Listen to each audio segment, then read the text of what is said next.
Ma première collaboration avec Philippe, c'était en 2008, à la suite d'une exposition collective où j'avais fait une intervention artistique. Et j'ai eu besoin à un moment donné, lorsqu'on a décidé de continuer cette expérience de tableau voyageur, tableau vagabond, qui consistait à accrocher les tableaux autour des gens qu'on considérait à ce moment-là comme des cimaises vivantes beaucoup plus intéressantes que des murs immobiles. À ce moment-là, j'ai eu besoin d'un photographe tout le temps. Et c'était évident que si Philippe voulait bien le faire avec moi, ça serait tellement mieux et tellement plus pratique qu'on a continué comme ça pendant 4 ans ensuite. On s'est perfectionné ensemble aussi dans les rapports qu'on peut avoir avec le modèle. Enfin, on a carrément appris à travailler avec des gens, quoi. Parce qu'on savait pas prendre des gens en photo, on savait pas. Quand je dis on, c'est très bizarre parce que c'est vrai que je dis toujours, par exemple pour les bipèdes ou pour les pop-up, on prend les gens en photo. Or de l'extérieur, on se dit que c'est Philippe qui appuie sur l'objectif et que donc c'est lui qui prend la photo. C'est vrai, techniquement parlant, c'est vrai. Pour plein d'aspects, c'est vrai.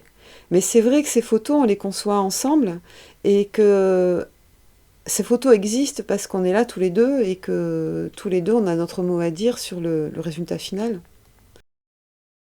Lorsque Rodia m'a proposé de prendre en photo des personnes qui tiendraient ces tableaux, j'ai accepté tout de suite, sans réfléchir. Je me suis dit, bah, c'est très sympa, on va rencontrer des gens, c'est une très bonne idée.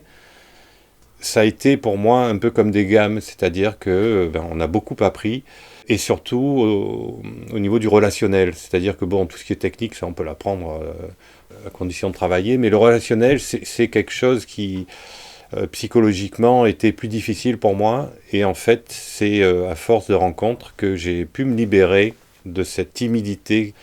Et depuis, ben, je suis quand même assez. Je ne travaille pratiquement que sur du portrait parce que c'est ce qui me touche le plus. Au départ, il s'agissait de prendre en photo des gens qui n'étaient pas spécialement concernés par le monde artistique. Et justement, dans la mesure où moi, je me suis toujours sentie un peu comme un cheveu sur la soupe en tant que public dans les musées ou dans les expositions ou dans les galeries, j'avais envie, à partir du moment où je me suis mis moi-même à faire des choses que j'avais envie de montrer aux autres, j'avais envie de trouver un système pour expliquer que je peignais pas seulement pour une élite, mais pour des gens qui, a priori, n'étaient pas concernés ou surtout ne se sentaient pas concernés par le monde des arts. Et puis, petit à petit, on s'est fait connaître à Aubagne. On a commencé à prendre en photo tous les gens du milieu artistique, du coup, mais pas seulement, puisqu'après, on allait également dans les manifestations publiques. Et le directeur du théâtre Comédia est venu nous chercher à un moment donné en nous demandant si on n'avait pas envie de travailler avec eux au théâtre Comédia, avec les artistes invités, tout au long de la saison théâtrale. On a aussi travaillé pour des institutions, alors qu'elles soient privées ou publiques, comme pour la défense des services publics avec l'AGLO.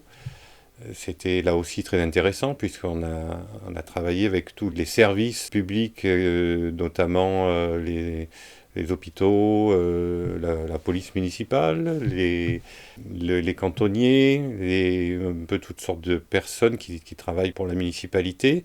Et ensuite, ces portraits étaient affichés en grand format dans toutes les rues d'Aubagne. Donc c'était quand même un grand moment pour nous. Puis ensuite, on a travaillé aussi pour une maison de retraite où on a pris en photo les résidents. C'était vraiment très touchant parce que c'est vrai que dans ces moments-là, on retrouve un œil rieur qui retrouve une jeunesse. Et c'était très troublant et ça m'a beaucoup marqué. Prendre des gens en photo, ça voulait à un moment donné se sentir également concerné parce que les gens vivaient. C'est comme ça qu'on s'est retrouvé en train de prendre des gens en photo dans des manifestations pour la journée de défense des droits des femmes et également lors de manifestations du 1er mai. Et puis on est allé chez Fralib à Gémenos qui défendait ses droits, qui depuis a réussi à fonder sa SCOP après 1336 jours de grève. Donc oui, forcément, on se sentait concerné par la vie locale et oui, forcément, on s'est senti concerné par la politique. Mais en ce qui me concerne, ça me paraît évident que la création artistique a forcément un rapport avec la politique. Dire que l'art et la politique n'ont rien à voir, c'est déjà faire de la politique. Socialement, c'était un petit peu un panel de ce qu'était la société à ce moment-là, finalement. C'est-à-dire qu'à Aubagne, on travaillait avec toutes sortes de personnes. Donc, jeunes, vieux, hommes, femmes, riches, célèbres, pauvres. Il y avait toutes sortes de personnes qui, en fait, étaient à égalité sur un plan photographique. Et ensuite, l'exposition virtuelle qu'on réalisait sur le blog de Rodia présentait tous ces personnages-là de manière anonyme et mélangée. Et on n'avait plus ces barrières sociales, ces barrières identitaires, etc. Tout ça a été effacé par cette envie de création, parce que les personnes savaient très bien ce qu'ils faisaient, c'est-à-dire que le fait de tenir un tableau, de poser, puisque c'était très ludique aussi, c'est-à-dire qu'ils le tenaient comme ils voulaient, ils en faisaient ce qu'ils voulaient. Il y a des personnes qui en prenaient plusieurs à la fois, il y avait aussi des groupes qui les portaient tous ensemble, donc il y avait cette espèce de jubilation, de plaisir, de partage. Et ensuite, on a décidé qu'il fallait tourner la page quand l'histoire était encore très belle, c'est-à-dire qu'on était encore passionné par tout ça. Et il faut dire que là, ça a été un peu un grand vide pour moi, puisque j'étais en manque de contact avec les gens. Et ça m'a donné l'idée, toujours inspiré par les travaux de Rodia, de travailler sur ces créations en les mettant en scène. Ça a donné donc Ancêtres futurs, par exemple, ou aussi les portraits béginophiles.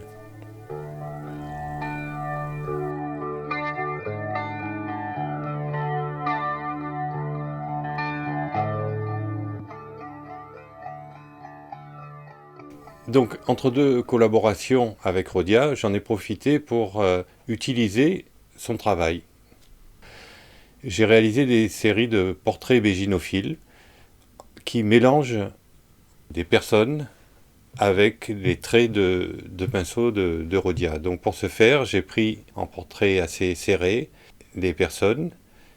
Ensuite, une fois la photo travaillée, développée, j'ai repris une photo du portrait en alternant en pose lente, un peu un travail à l'ancienne en fait, en alternant un tableau de Rodia dans l'image, qui a créé donc une effusion.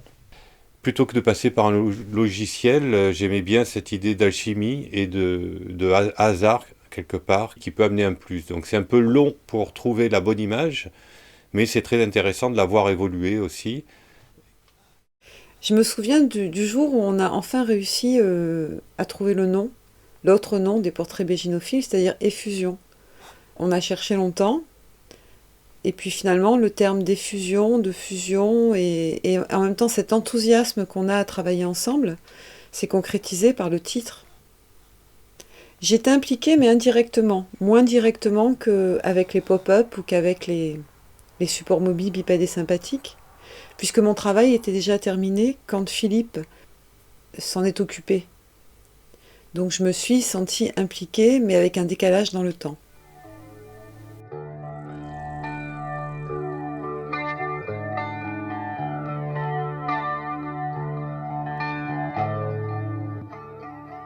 Lorsque Rodia a commencé à travailler le textile, elle a fait une série de coiffes et de tiares qui me plaisaient beaucoup.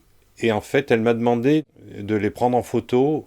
Donc au tout début, j'ai fait ça en pensant catalogue, c'est-à-dire présenter les tiares de manière à ce qu'elle puisse les avoir sur son site. Et puis j'ai voulu pousser un petit peu le travail en allant vers la fiction.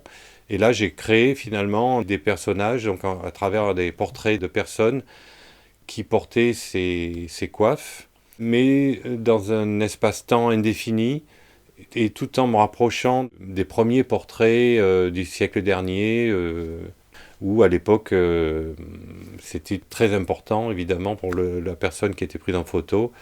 C'était souvent assez austère. J'imagine, je me souviens de ma maison familiale en Corse, où il y avait comme ça une salle réservée aux portraits de famille. Ça me faisait très peur quand j'étais jeune, parce qu'il y avait des regards très durs et c'était très impressionnant. Donc j'ai imaginé un petit peu un travail là-dessus, d'ailleurs en photographiant ma famille proche. C'était une période un peu compliquée pour moi quand sont nés les ancêtres futurs, parce que c'était le moment où je commençais à montrer ce que je faisais en art plastique associé à la création textile. Et c'était pas du tout perçu comme de l'art. Pour la plupart des gens, c'était pas de l'art et c'était important pour eux que ça soit de l'art. Donc c'était embêtant pour eux que ça soit autre chose que des toiles. Et le fait que Philippe s'en empare et les utilise autrement qu'à des fins de catalogue, ça m'a donné confiance en moi finalement dans ce que je faisais. Même si pour lui, je pense que ça restait des chapeaux. Alors pour moi, c'était un peu plus. Il est vrai que c'était un peu perturbant. Moi-même, j'avais du mal à situer, à un moment donné, là où elle voulait en venir. Et en fait, lorsqu'elle a réalisé ces hauts perchés, j'ai compris là où elle allait, et j'ai trouvé ça très fort. Par la suite, les hauts perchés nous a donné, on a eu envie de collaborer à travers les hauts perchés sur la série de portraits pop-up.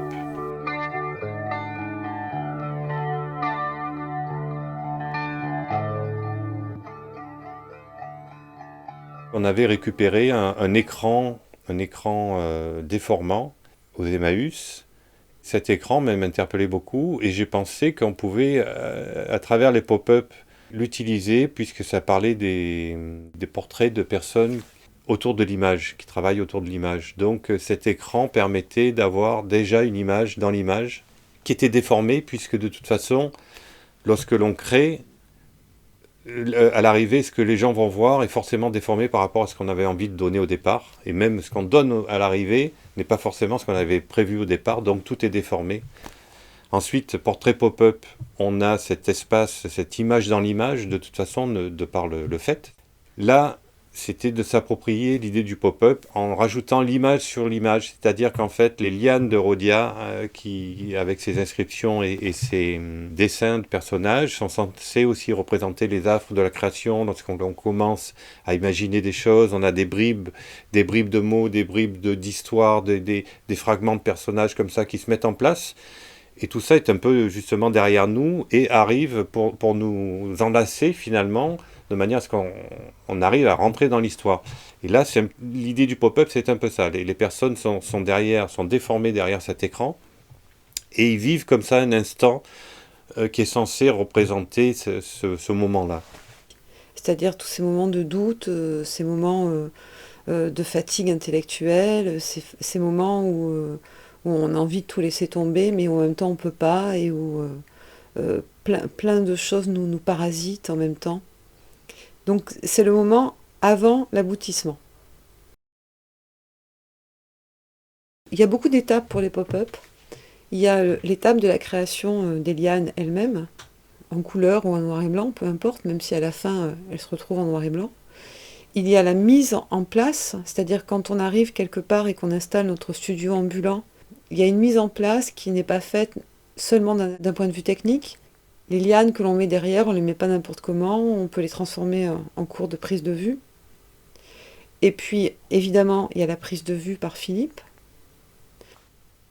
Pendant les séances de portraits pop-up, je suis assez concentré et en même temps décontracté, de manière à mettre à l'aise les personnes qui viennent, et concentré parce qu'on travaille sur quelques minutes. On n'est pas sur une séance d'une heure ou deux ou plus avec une personne. Donc c'est assez tendu et en même temps très agréable. Il arrive pour les portraits pop-up, mais pas systématiquement, que j'intervienne graphiquement une fois la photo développée. C'est-à-dire qu'une fois la photo développée, je rajoute des graphismes avec soit des stylos, soit de l'encre de Chine, et puis parfois je couds sur les photos et je peux rajouter des éléments en art textile. En fait, on se retrouve dans une espèce de mise en abîme, puisque les créations textiles qui sont sur l'image sont à l'origine des portraits pop-up.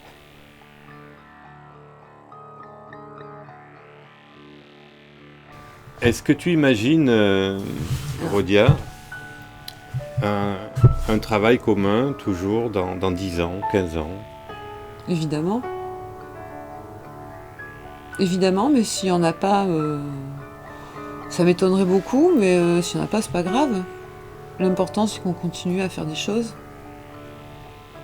Et de toute façon, on se nourrit de nos travaux les uns les autres, même quand on ne travaille pas ensemble directement. Donc c'est ça qui compte. Me voilà rassuré.